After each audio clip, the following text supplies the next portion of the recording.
yalnız Allah için yaşansın ve ölüm de yalnız onun için olsun.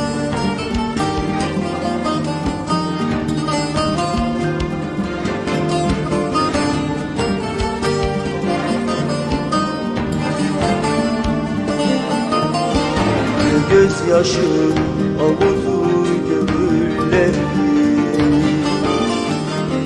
ne bir müjde güldürür bu yüzleri. Kim bilir belki kanımı bekliyor,